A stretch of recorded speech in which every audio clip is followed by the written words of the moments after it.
Olá, caros alunos, bem-vindos. Na aula de hoje, nós vamos trabalhar a unidade 5, que fala sobre os eixos articuladores de acordo com como são dispostos no PCM. Então, na disciplina de Instrumentação do Ensino da Matemática 1. Então, a gente vai falar um pouco sobre os eixos articuladores para o ensino de matemática, né, em que se tratam de números e operações, forma, espaço, grandezas e medidas e tratamento da informação. O objetivo é compreender o que são e qual a importância do desenvolvimento correto desses eixos articuladores, que a gente já viu como na aula passada, né, que agora usam-se as unidades temáticas de acordo com a BNCC, né, que foi o documento que veio depois dos PCNs. E aí trouxe uma nova estruturação para os conteúdos, né? Criou-se outros blocos. Foi o número, álgebra, geometria, grandezas e medidas e probabilidade e estatística, tá?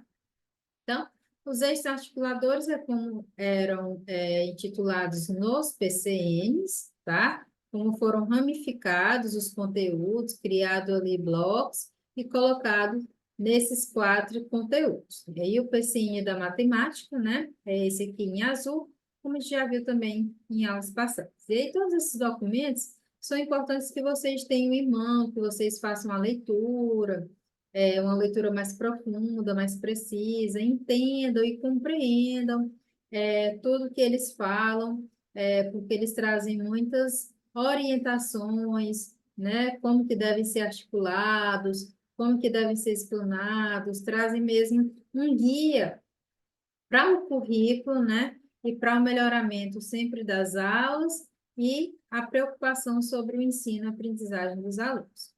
Então, o que é aprender e ensinar matemática, né, no ensino fundamental?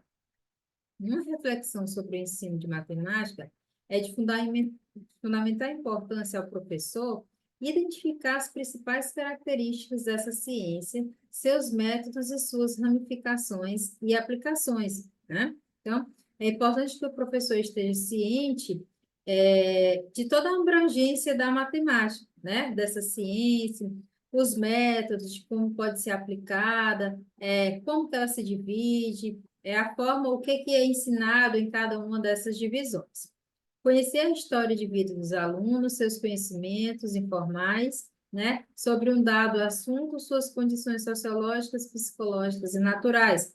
Então, a gente traz um pouco do que a gente viu na aula sobre o PCN, né? Vamos ter aqui uma retomada, né? Para saber a importância, o professor deve conhecer a história de vida dos seus alunos, saber o que agrada, né? O que circunda ali o pensamento, a realidade desses alunos, como que eles se portam, né? O meio em que eles estão inseridos, para que a partir daí possa se traçar, né? Um ensinamento. Ter clareza de suas próprias concepções sobre a matemática, uma vez que a prática em sala de aula, as escolhas pedagógicas, a definição de objetivos e conteúdo de ensino e as formas de avaliação estão intimamente ligadas a essas concepções. E aí existem também as relações, né? É importante se firmarem as relações entre professor e aluno, porque é um elo de ligação, é uma corrente de transmissão de conhecimento do professor para aluno, do aluno para o professor, do professor para o aluno, do aluno para o aluno e do aluno para o professor, né? Ali é uma corrente ligada como um ciclo, né? Em que os conteúdos, em que todo o ensinamento, ele vai estar ali rodeando todo essa corrente. E aí é importante essa vinculação, né? O papel de cada um é fundamental para que se estabeleça um bom aprendizado, né? Não seja aquele professor que dita, só o professor que explana, só ele fala e os alunos dizem ok, né?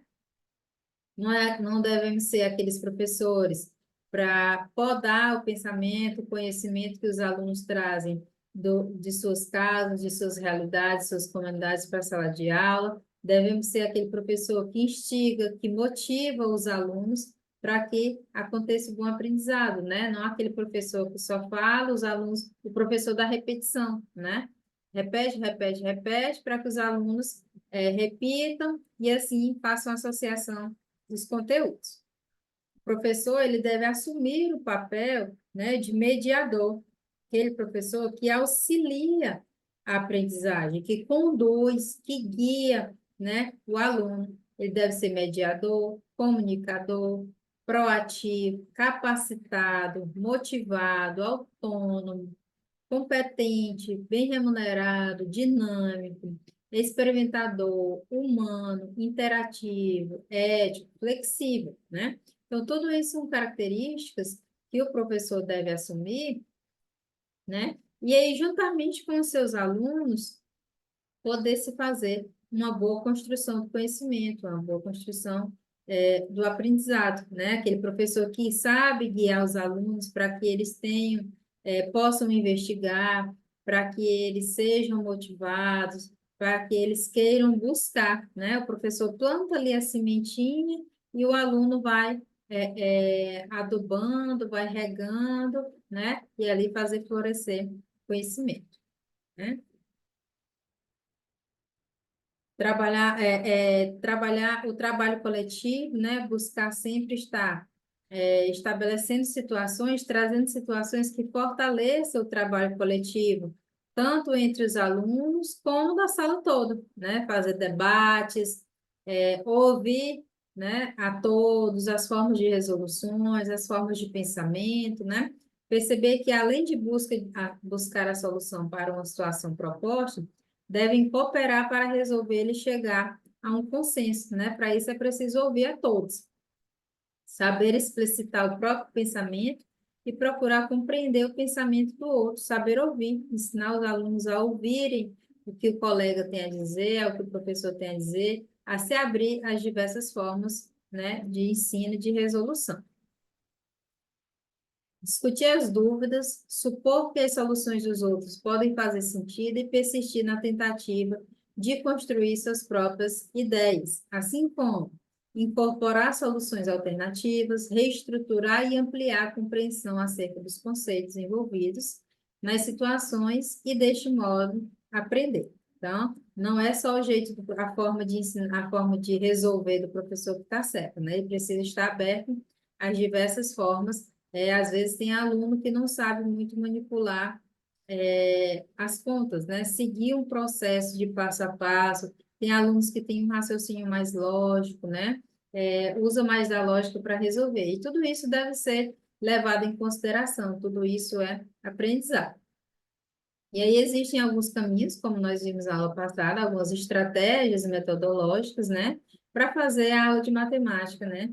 Fazer matemática em sala de aula, que é o quê? Recorrer à resolução de problemas, né? Trazer sempre a história da matemática envolvida naquele assunto que vai ser abordado, né? Buscar como que ele, de onde surgiu, por quê, qual foi a motivação dessa criação, fazer uso das tecnologias da comunicação, que é algo que está imerso, né, na nossa realidade hoje em dia, usar materiais didáticos manipuláveis sempre que necessário, sempre que possível, tendo cautela, tendo os cuidados necessários, né, para você não ser conhecido como aquele professor que só traz jogos, jogos, jogos, e não explana nada de conteúdo, não traz nenhuma curiosidade, não traz nada sobre a história daquele assunto.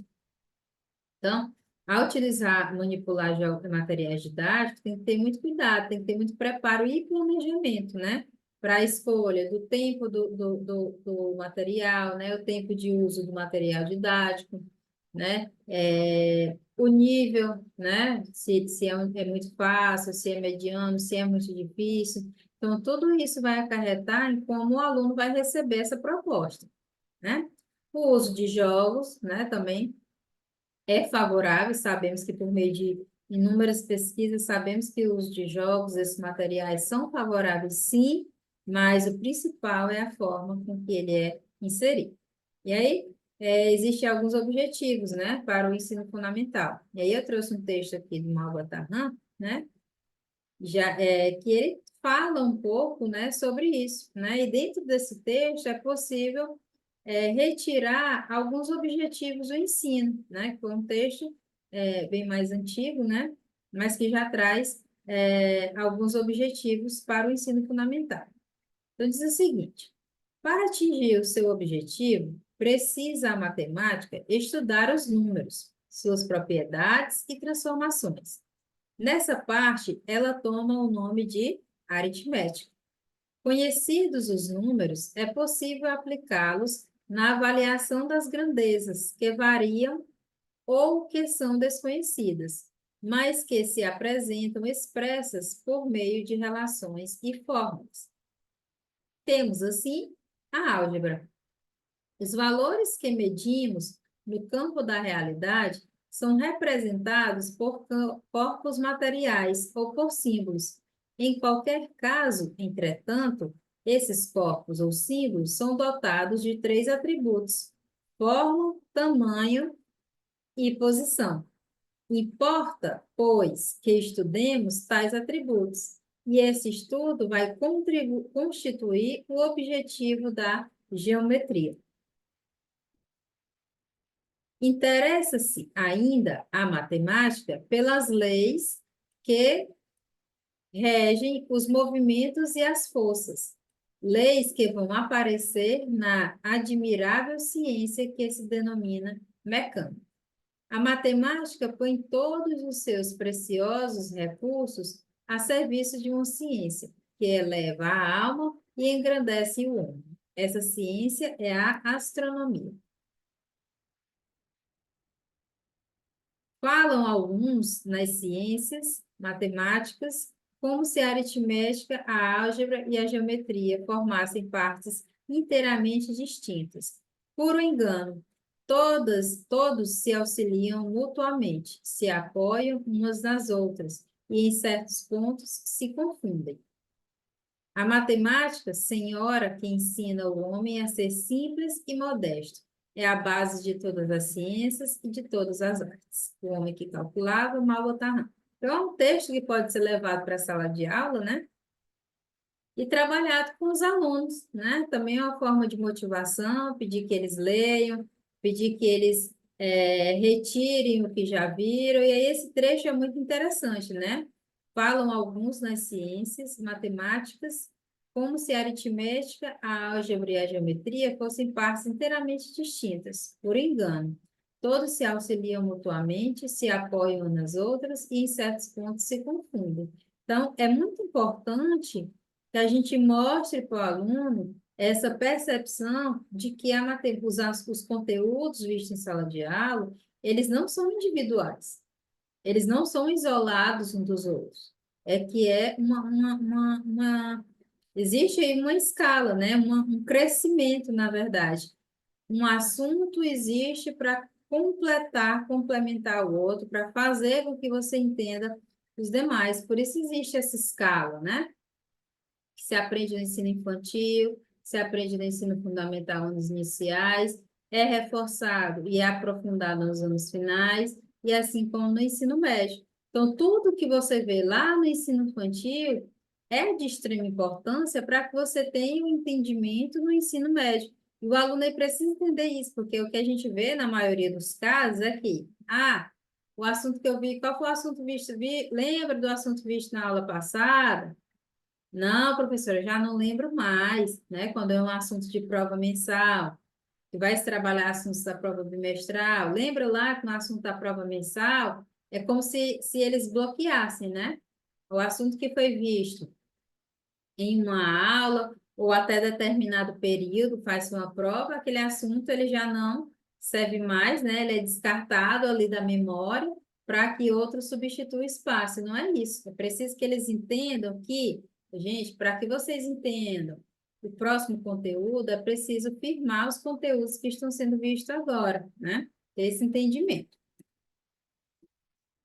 E aí, os currículos da matemática para o ensino fundamental, eles devem contemplar o estudo dos números e das operações, né, no campo da aritmética e da álgebra, o estudo do espaço e das formas, no campo da geometria, o estudo das grandezas e das medidas, que permitem interligações entre os campos da aritmética, da álgebra, da geometria e de outros campos do conhecimento, né? Então, os alunos, é preciso a gente estar sempre reforçando e trazendo quando couber, claro, né? Ah, eu estou ensinando geometria, né? Mas eu posso usar expressões algébricas para trabalhar a geometria, traz lá, sei lá, a área de um retângulo, né? E aí eu digo, ó, o lado, o comprimento é o triplo do lado, né? O comprimento, o lado é x, a largura é x, o comprimento vai ser o quê? 3x. O perímetro desse retângulo mede tanto.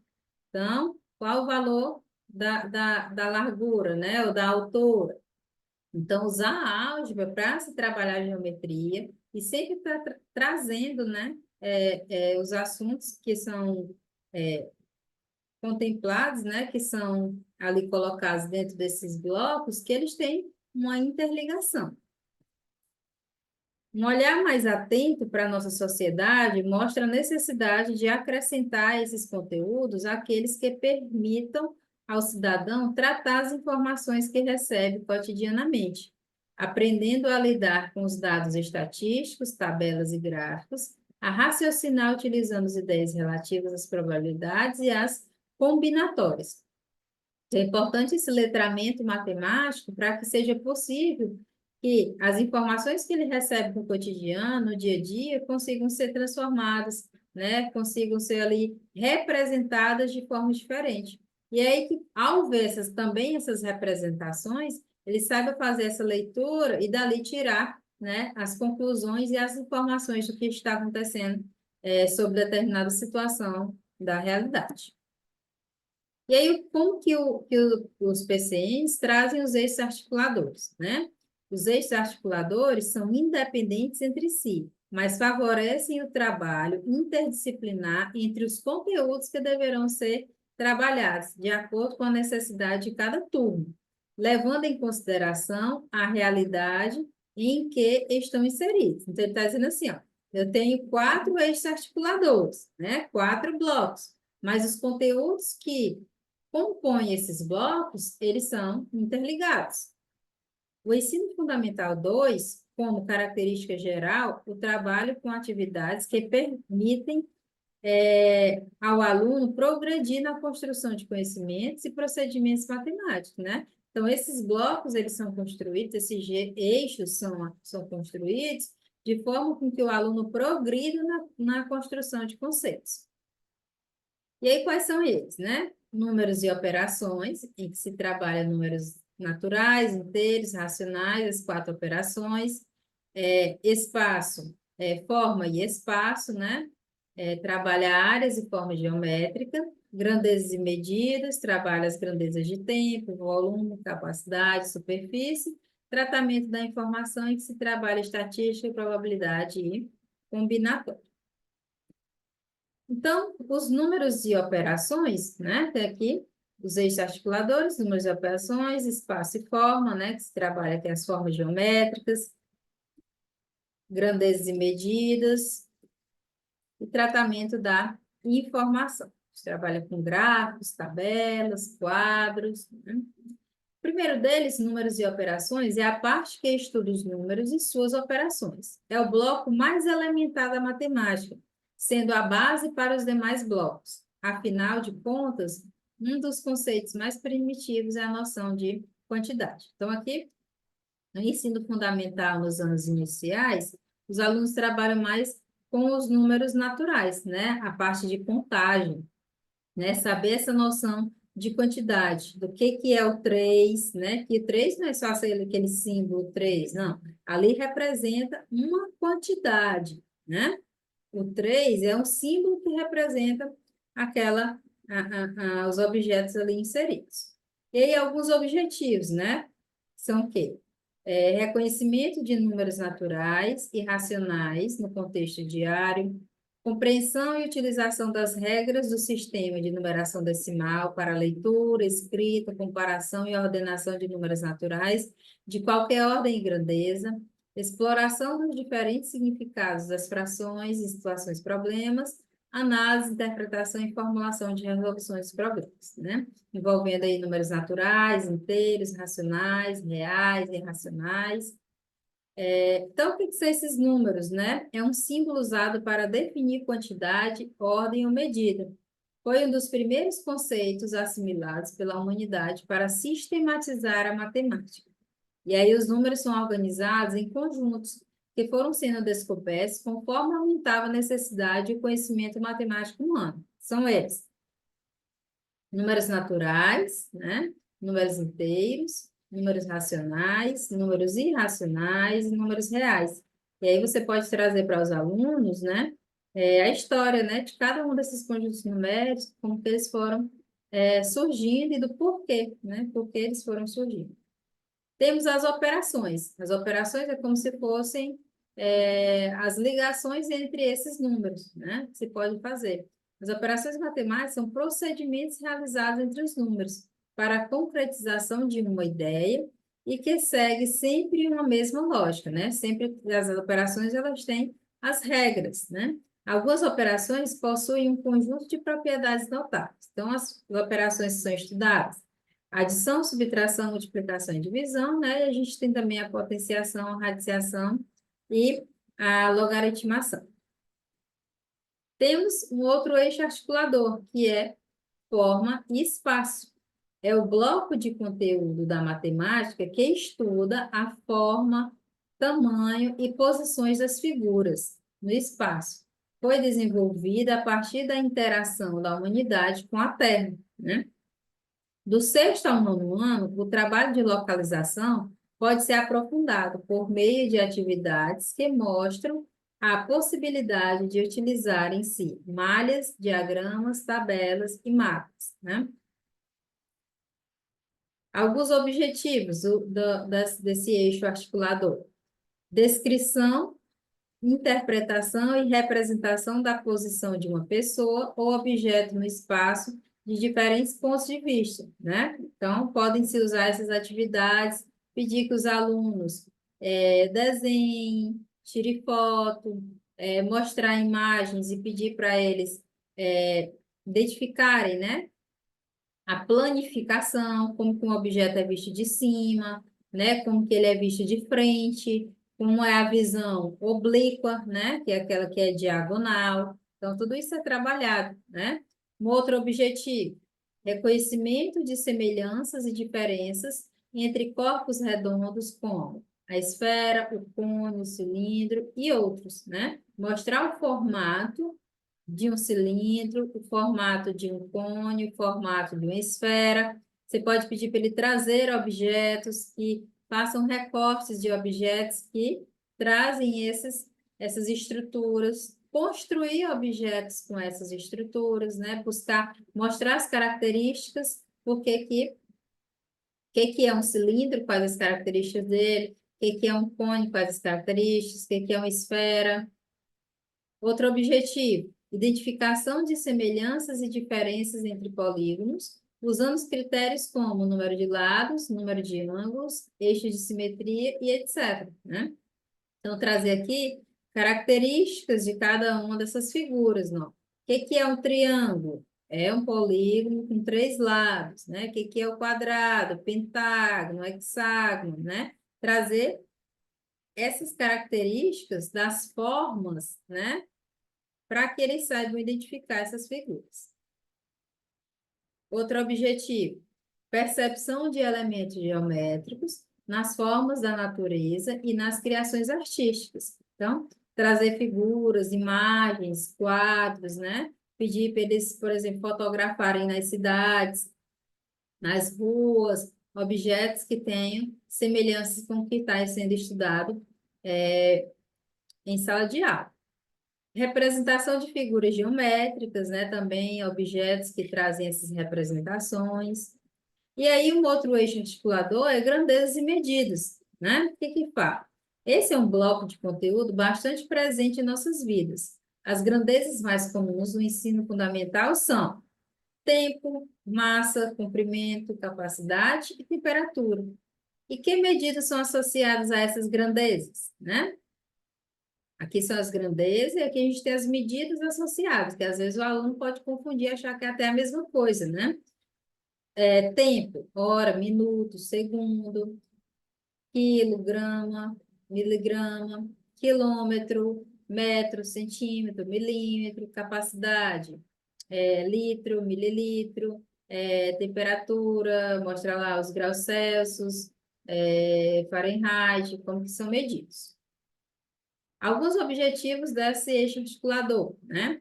Identificação de grandezas mensuráveis no contexto diário, por exemplo, comprimento, massa, capacidade, superfície, né? Como medir, como que se faz essa leitura, né? Trazer materiais, pedir que eles tragam e mostrar mesmo no dia a dia onde que essas grandezas e medidas estão inseridas. Reconhecimento dos sistemas de medida, que são decimais, e conversões usuais, utilizando-as nas regras desse sistema, né? É muito importante que o aluno saiba entender, né, essa movimentação, essas conversões. Ah, 1 quilômetro são quantos metros? São quantos decímetros? São quantos milímetros, né? Por que que às vezes as medidas se usam notações diferentes para determinada distância, né? Para determinado comprimento, assim como o tempo, né? Por que que às vezes a gente usa só minuto, segundo, usa hora, massa? Então é muito importante eles saberem reconhecer e fazer essas conversões. Utilização de procedimentos e instrumentos de medida em função do problema e da precisão do resultado, né? Ah, quanto que eu uso uma treino? Quais são os instrumentos usados para fazer certas medições? Quanto que você deve usar determinados instrumentos, né? Em que momento? Por quê? Então, tudo isso são trabalhados nesse eixo articulador. O cálculo e perímetro e aqui, desculpa, que era lá da outra de espaço e forma, né? Que era cálculo e perímetro de área de figuras desenhadas em malhas particulares, comparação de perímetro e áreas de figuras sem o uso de forma, né? Porque também é importante fazer esse trabalho lá no espaço e forma, né? Ele não precisa necessariamente de uma régua, de um instrumento, que ele pode usar outras coisas para fazer determinadas medições. E aí a gente tem o tratamento da informação, né? O próprio nome do eixo já diz tudo. Como tratar determinada informação para que ela te dê uma resposta verídica, né? Para que você saiba fazer uma leitura certa. Então, esta é a área do conhecimento que pode ajudar nossos alunos a realizarem uma leitura crítica da realidade, né? Trataremos como um dos blocos de conteúdo da matemática por estarmos focados na educação básica. Este eixo traz ao currículo de matemática uma demanda em abordar elementos da estatística, da combinatória e da probabilidade desde os ciclos iniciais. Então, é sempre importante mostrar, né, como fazer essas leituras de dados. O que é que são dados, né? Primeiro, que às vezes se faz esse tratamento de informação. Mas que informações? Quais são os dados? O que é que são dados? Como que eu posso retirar? Como reconhecer, né? Então, tudo isso é trabalhado nesse eixo articulador. E aí traz também alguns objetivos, que é coleta, organização e descrição desses dados, né? Leitura e interpretação de dados apresentados de maneira organizada, né, por meio de listas, tabelas, diagramas e gráficos, e a construção dessas representações, né? Além de fazer essa coleta, de organizar e descrever esses dados, é preciso também saber ler e interpretar. Ler, se ele já vier representado na forma de tabela, mas também saber organizar isso em tabelas, em listas, né? Fazer essa leitura e essa interpretação. Exploração da ideia de probabilidade em situações problemas simples, identificando sucessos possíveis, sucessos seguros e as situações de sorte, né? Pode-se trabalhar com bingos, né? Algo muito comum na realidade de todos, né? Se trabalhar com bingo, e é uma atividade que pode ser proposta, né? Para trabalhar essa questão das probabilidades. Bingo, pode-se trabalhar com dados, podem trazer baralhos. Então, tudo isso são elementos que estão presentes no dia a dia da maioria dos alunos e que pode ser trazido para a sala de aula e usado de uma maneira dinâmica, né? Para o ensino. Identificação das possíveis maneiras de combinar elementos de uma coleção e de contabilizá-las usando estratégias pessoais, né? por exemplo, fazer anagramas, mostrar o que que é um anagrama, saber o número de combinações. Ah, se você tem tantas calças, né, tantas camisas, de quantas maneiras possíveis uma pessoa pode se vestir. Então, para que o aluno saiba fazer isso, né, da melhor forma possível, né, da forma mais objetiva, menos trabalhosa, saiba ter esse olhar e entender, porque a ideia maior é que o aluno entenda, né, como que se faz esse processo. E aí existem aí alguns critérios de avaliação, né, para os eixos articuladores, né? Os PCNs, eles trazem aí alguns critérios de avaliação, que é o quê? Resolver situações problema que envolvam contagem, medidas, o significado das operações, utilizando estratégias pessoais de resolução e selecionando procedimentos de cálculo, né? Ler, escrever números naturais e racionais, ordenar números naturais e racionais, a forma decimal, pela interpretação do valor posicional de cada uma das ordens. Espera-se que o aluno saiba ler, escrever, ordenar, identificar sequências e localizar os intervalos, números naturais e números racionais da forma decimal, né? Pela identificação das principais características, né? Isso aqui também pode ser usado numa atividade para critério de avaliação, para saber como que o aluno está sabendo fazer, caracterizar, escrever, se ele está sabendo ordenar e interpretar esses números. Realizar cálculos mentalmente por escrito, envolvendo os números naturais e racionais, e comprovar os resultados por meio de estratégia de verificação. Também são formas que você deve usar para avaliar o aprendizado dos alunos. E aí também como medir e fazer estimativas sobre medidas, né? Pedir que eles façam as medidas, como interpretar e construir representações espaciais, fazerem croquis, fazerem maquetes, né? Reconhecer e descrever formas geométricas tridimensionais e bidimensionais, recolher dados sobre fatos e fenômenos do cotidiano, utilizando os procedimentos de organização e expressar o resultado utilizando as tabelas e gráficos. Tudo isso são coisas que devem ser observadas ao se avaliar, né, como que os alunos estão aprendendo e entendendo os conteúdos contidos nesses eixos articulares, tá? E aí os pacientes também trazem algumas orientações didáticas, né, de como você deve fazer, né, essas avaliações. Eu peço que vocês deem uma lida, né, nos PCNs, para uma lida mais aprofundada, para que você tenha, né, essa base, tenha esse entendimento de como que se devem ter essas orientações, de como se devem fazer as avaliações, o que avaliar, né, dentro de cada eixo articular, tá? Então, a gente finaliza aqui essa unidade, tá? Espero que vocês façam a leitura, vão ficando textos na plataforma para que vocês tenham um maior embasamento e realização das atividades. Então, até a próxima aula e até mais.